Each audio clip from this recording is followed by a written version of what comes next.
In this lesson, we're going to talk about monopoly. It will be our first excursion beyond the assumption of perfectly competitive markets and competitive firms.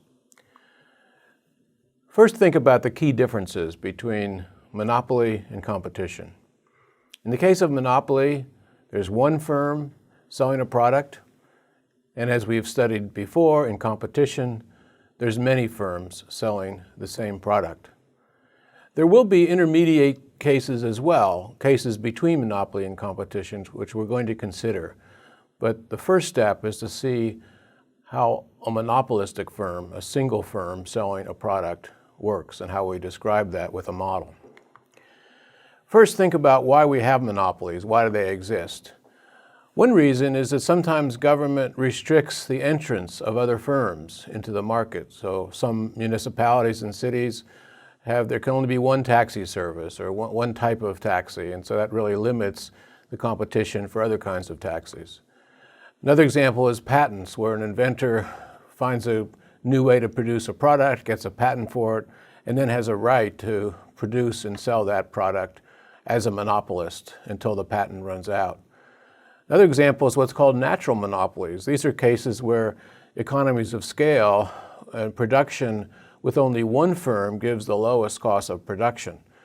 If average total costs are declining in an industry and you're in a situation where they continue to decline over the entire size of the market, then it's actually going to be cheaper to have one firm producing than many firms producing. That's sometimes called natural monopolies. It gives a reason for one firm rather than many.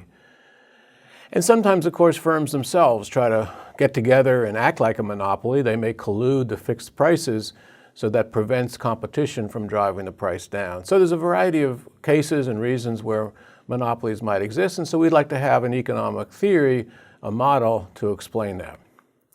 The elements of the model of monopoly that we're going to describe here have been around a long time. Some of them we've already considered.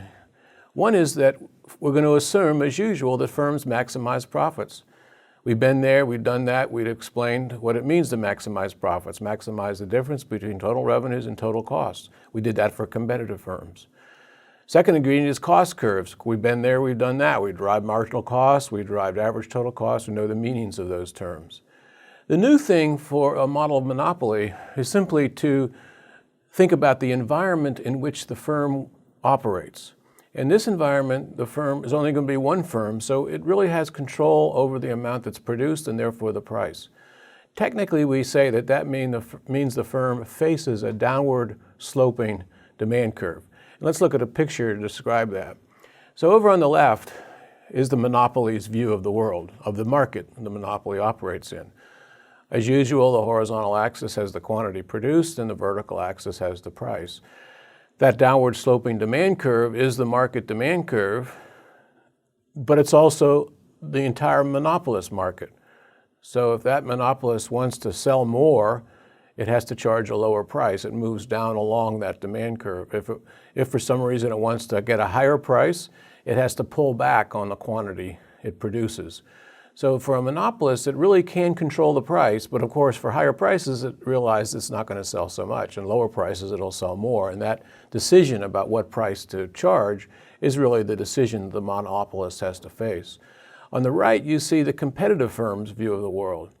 And that's a view of a firm that takes the price as given. It's perfectly flat as shown in the picture. The competitive firm cannot charge above that price. No one will ever buy it because they'll go to some other firm. And it makes no sense for the competitive firm to charge below that price. It will lose money compared to what it otherwise would. So that flat demand curve is just a representation of the fact that a competitive firm is a price taker. It just has to take that price, that flat price that's given. So the whole difference really is not the structure of the firm. It's not whether profits are maximized.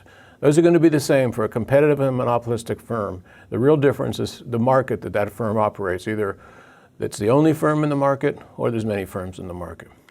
Now, given that, we can now study how we're going to analyze the profit maximizing decision for the monopolist. So we're going to start with a picture of the demand curve in numerical terms, a numerical example. And that's what's shown in the first two columns of this table. For a given monopolist can produce different amounts, 0, 1, 2, 3, 4 numbers of items of the product sold.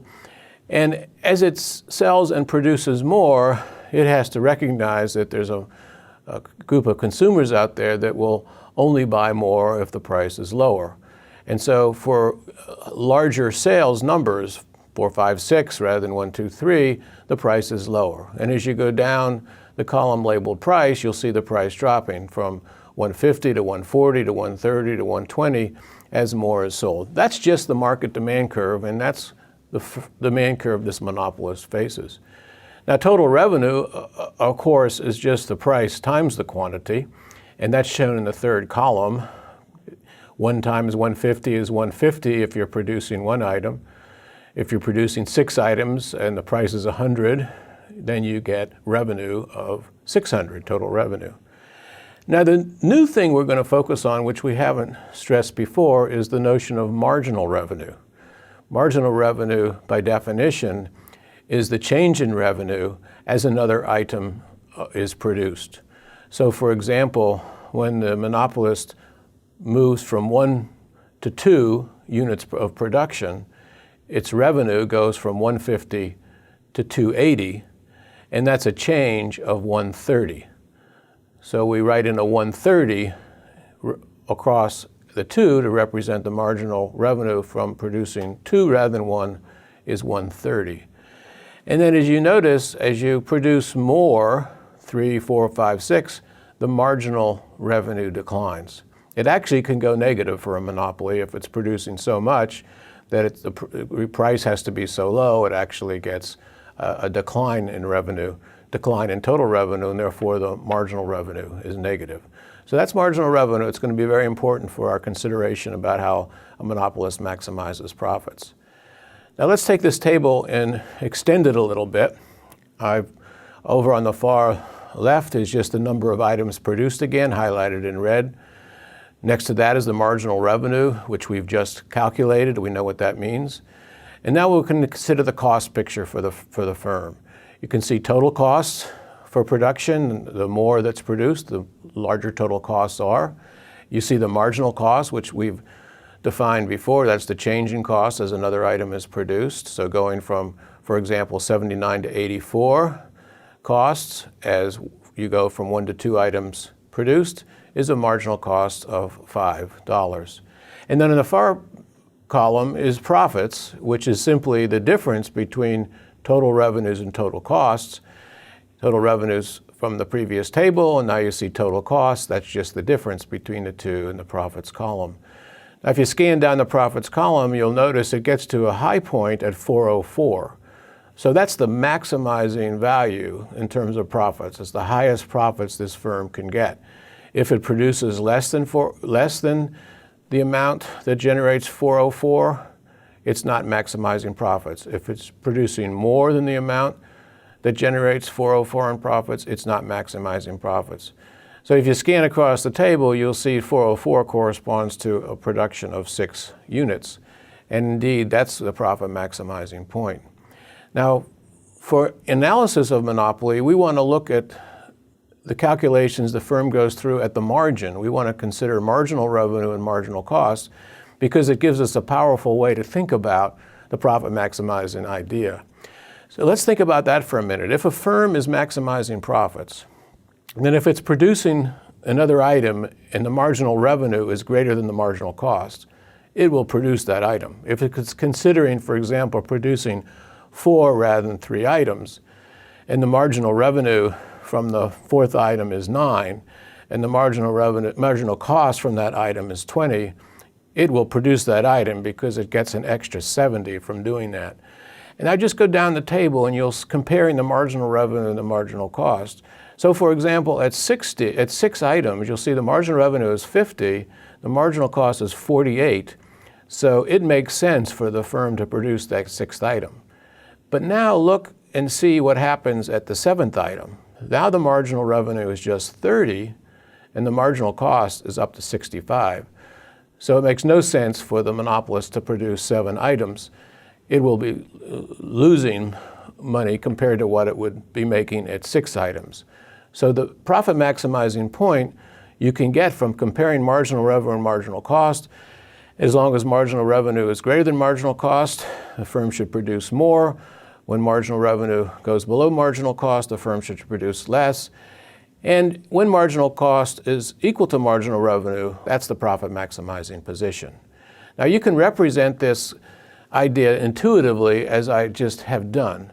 And that's the idea that to maximize profits, so if you like, the condition for profit maximization is where marginal revenue equals marginal cost. You saw that in the diagram, and the example got as close as possible. And you see the intuitive rationale, because if you're not doing that, if you don't have marginal revenue equal to marginal cost, or as close as you can get to that, the firm is not maximizing. You can also illustrate it graphically, and that's what this picture does. And this is really a famous picture of a monopolist. So let's study this for a while. It's just taking the same numerical example as in the table and plotting the points. So on the horizontal axis, we have the quantity the monopolist produces. On the vertical axis, we have dollars, and that's either going to be marginal cost or marginal revenue or price. I've sketched in, is the blue line, the marginal cost from the table, and you can see how that's increasing as you go from 3 to 4 to 5 to 6, et cetera. I've also sketched in the demand curve for the market that's downward sloping, and this new kind of idea, marginal revenue. And if you look at the picture, when marginal revenue is above marginal cost, that's not the profit maximizing point. So 4, for example, is not profit maximizing. But once you get over to 6, you see the marginal revenue is just a teeny bit above the marginal cost, essentially equal in terms of a sketch of a diagram. So that's the optimal point to produce. If it produces more than that, 7, for example, you can see right away in the picture, marginal cost is greater than the marginal revenue. It makes no sense to do it. So the profit maximizing point for a monopolist is the intersection of those two curves, and we've shown that in terms of just intuitive rationale and now in terms of the diagram. It's sometimes useful to actually try to draw a picture of a monopoly by hand. So why don't we do that briefly in this little picture. So I need a couple of axes as usual. I'm going to put the quantity on the horizontal axis. I'm going to put dollars on the vertical axis. And for dollars, we're going to look at marginal revenue, marginal cost, and the price. And so let's first draw in our marginal cost curve. There it is. And now let's draw in our demand curve. There it is. And let's draw in our marginal revenue curve. There it is. So what we're predicting in this case is that the monopolist will operate at a point where the curves intersect, and that gives a level of production here and a level of price over there. That's the profit maximizing position. Now what we're going to try to do with the same kind of diagram is find out whether the monopolist is making money or losing money, and that of course is going to depend on where average total cost crosses the marginal cost curve. So for example, let's suppose average total cost for the monopolist looks like this. And as you notice, I've drawn it so the marginal cost and average total cost curve cross at the bottom point of average total cost. That's always got to do that by definition. A monopolist firm is the same as any. But now we can compute what the price of the monopolist is and what its average total cost. We've already determined it's producing at that point. And this is very important. To get the price, we have to go up to the demand curve, right? Because to produce that amount, the monopolist is facing this demand curve, and so it's going to have to go up to that point to find out what its price is. There, it's its price. That's the monopolist price. Why don't we call it PM for monopoly? And this would be QM for monopoly, the quantity it produces. And then finally, from this picture, as we've seen with similar pictures for competitive firms, you get the average total cost at that point. And so now you know the price is above average total cost, so this monopolist is earning a profit, economic profits, and the economic profits can be shown by the area between the price times the quantity rectangle and average total cost times the quantity rectangle. So that's your classic picture of a monopolist. And most important thing I think to remember in terms of using the diagram is we get the quantity produced at the point where marginal cost is crossing the marginal revenue curve, and we get the price by going up to get on the demand curve, because the monopolist has to find the price that generates that quantity sold. And then finally average total cost by coming down the average total cost curve. So that's a picture for a monopolist. This is a fancy version of the same thing, and so you can study this and think a little bit more about it, but you can see a little more visibly the downward sloping demand curve, marginal revenue curve, the upward sloping marginal cost curve cutting through the average total cost curve at its bottom point. And just as I went through, you get your maximizing level of production at the intersection of marginal cost and marginal revenue. You get your price off the demand curve up at the red line, and you get your average total cost off the green line. And there you see the profits in the shaded green area, just as in the sketch. Now, monopolies, of course, sometimes can run losses for a while. This is a picture of what happens then.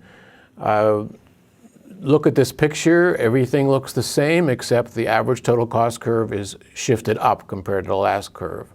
And so now you see the quantity produced is determined in the same way. The marginal revenue equals marginal costs.